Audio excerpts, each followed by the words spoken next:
திருமா அவர்களுடைய பேச்சு, எம்ஜிஆர் தொடர்பான அந்த பேச்சு எப்படி பார்க்குறீங்க? முழுக்க முழுக்க எலெக்ஷனுக்காக ஒரு அட்டென்ஷன் சீக்கிங்காக கவர்மெண்ட்டுடைய செயல்பாடு பத்தி டாபிக் போயிடக்கூடாதுங்கிறதுக்காக அன்னை திட்டமிட்டு பேசுற விஷயம் வேற ஒண்ணுமே கிடையாது. நல்ல ஐடியா. யோ என்ன 2000 ரூபாய்க்கு பொட்டி தூக்குவானு சொல்லிட்டு நீ 2 ரூபாய்க்கு பொட்டி தூக்குற. நீ எல்லாம் ஒரு மனுஷன். இது உனக்கு கேவலமா இல்ல?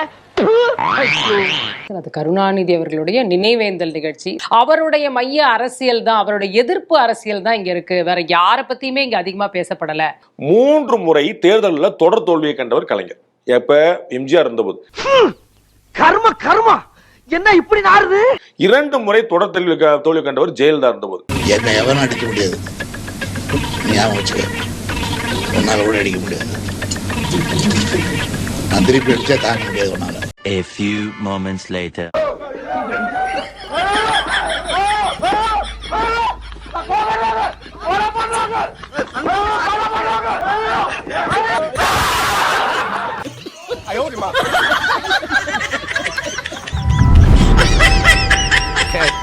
பையன் சார் இந்த பால்சாமி.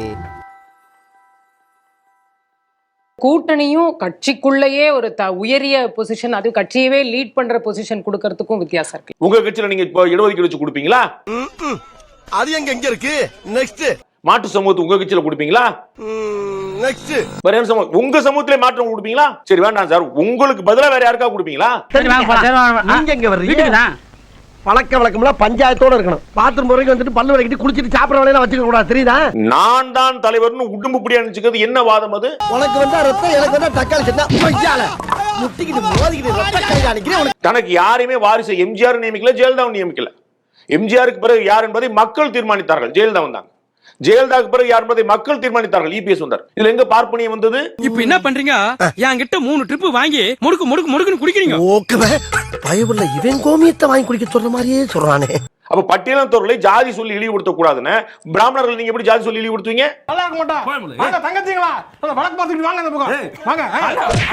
தலித் எழில்மலை அப்படிங்கிற ஒரு பட்டியலின தலைவரை பொது தொகுதியில் நிப்பாட்டி மத்திய அமைச்சராக்கி அழகு பார்த்தவங்க ஜெயலலிதா. அவருக்கு ஒரு இவங்க வன்னியரசு சொல்லி இருக்கிறார், எழுதி பாத்துங்க.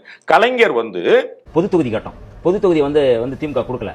அப்ப அவங்க சொன்னது என்ன, நீங்க பொது தொகுதிக்கு ஆசைப்படாதீங்க அப்படின்னு சொன்னது.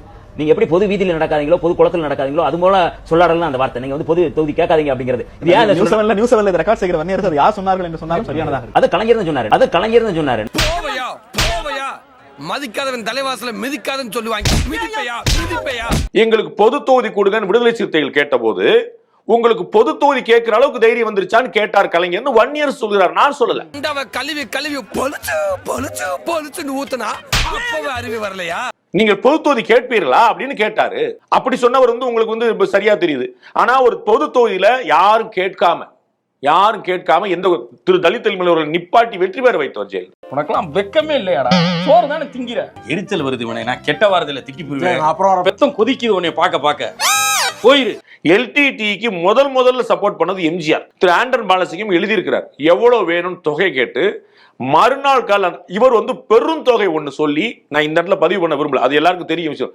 பெரும் தொகை ஒண்ணு சொல்லி அந்த தொகை அப்படியே மூட்டையில கட்டி அனுப்பினார் எம்ஜிஆர். தமிழின தலைவருங்கிறாங்க, அவர் 50,000 தான் கொடுக்குறாரு. இவர் என்னன்னு தெரியலையே, பார்ப்போம். ஏதோ கொடை வள்ளலுங்கிறாங்க, பார்ப்போம்னு நினைச்சிட்டு போனாராம். நாங்கள் ஆயுதங்கள் வாங்கி கொண்டு போய் அங்கே எங்களுடைய மக்களை பாதுகாப்பதற்காக எங்களுக்கு ஆயுதத்துக்கு ஒரு கிட்டத்தட்ட எங்களுக்கு 2 கோடி ரூபாய் அளவில் அந்த பணம் தேவைப்படுகிறது. அப்படி பார்த்தா அவங்க நாட்டு சட்டப்படி தேச துரோகம் தானே. தன் எனக்காக தேச துரோகத்தையே செய்ய துணிஞ்ச ஒரு தலைவர் ஒருத்தரை வந்து நான் எப்படி விசுவாசமாக உண்மையாக இல்லாமல் இருக்க முடியும்? அதனால நான் அவருக்கு உண்மையாக இருந்தேன் அப்படின்னு பிரபாகரன் சொல்லுவேன். ஆமாம், மற்றது அவருடைய அந்த உதவி தான் அந்த காலகட்டத்தில் எங்களை இன்றைக்கு இவ்வளவு தூரம் வளர்றதுக்கு காரணமாக இருந்தது. அந்த நேரம் அந்த உதவி எங்களுக்கு கிடைக்கிறாட்டி எங்களால் இவ்வளவு தூரம் வளர்ந்திருக்க முடியாது. ஏன்னா அந்த நேரத்துக்கு அவர் செய்த உதவி இன்றைக்கு எங்களுக்கு ஒரு மிக பெரிய உதவியாக இருக்கிறது. இன்னைக்கு பேரறிவாளன் வெளியே நிற்கிறாருன்னா அதற்கான காரணம் ஜெயலலிதா. யாரால மறுக்க முடியுமா?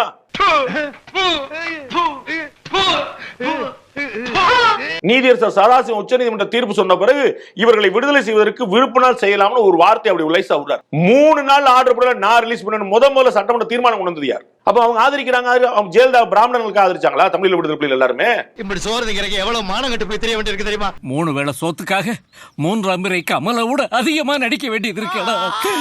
திமுக காரனை தயவு செய்து அவருக்கு ஒரு பிளாஸ்டிக் சேர் கொடுக்காம நல்ல சேர் கொடுக்க சொல்லுங்க.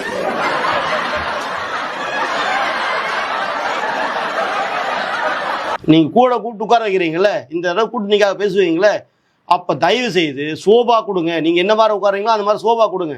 இல்லைன்னா திருமாவளவங்கிட்ட நாங்க வைக்கிற கோரிக்கை என்னன்னா, நீங்க போகும்போது சோபா எடுத்துட்டு போயிருங்க.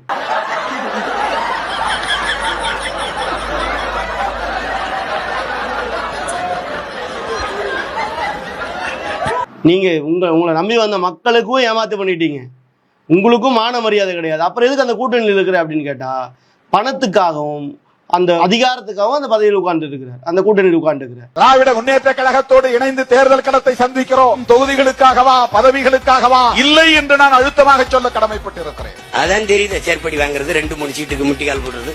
சொந்தமா சுயமா தன்மானத்தோடு நினைக்கிறத பேச முடியல. அப்புறம் எம்எல்ஏ ஆகி MP ஆகி எங்க போய் பார்ப்பனியத்தை உள்ள கொண்டு வரீங்க. பார்ப்பனியம் எங்க வருது?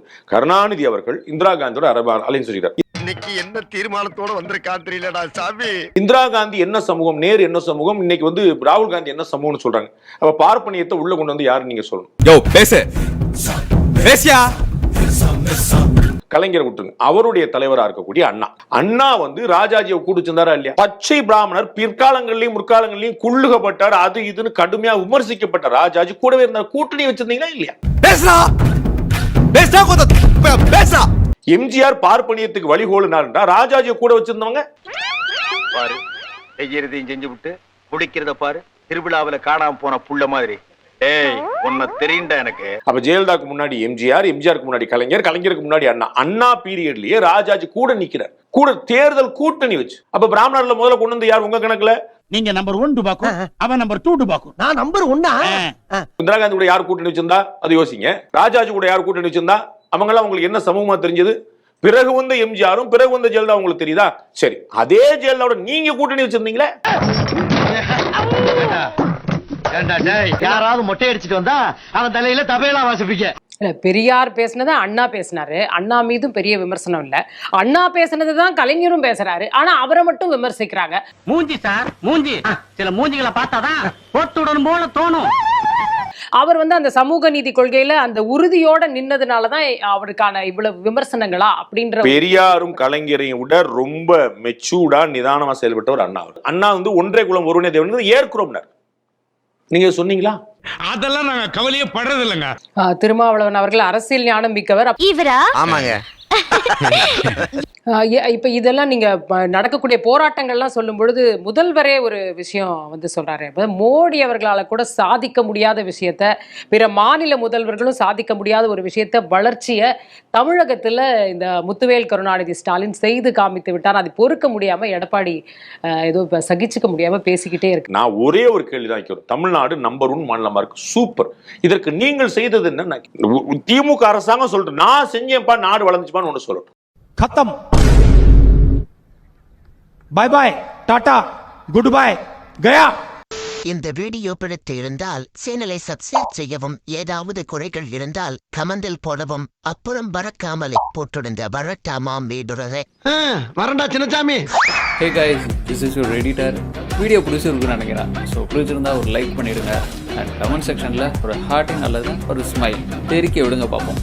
இப்ப எனக்காக நீங்க ஒரு குத்து குத்துனா குறைஞ்சா போயிருவீங்க. சரி, பாசக்கரப்ப ஒரே ஒரு குத்த குத்தி விட்டு போவோம். வாடாங்க.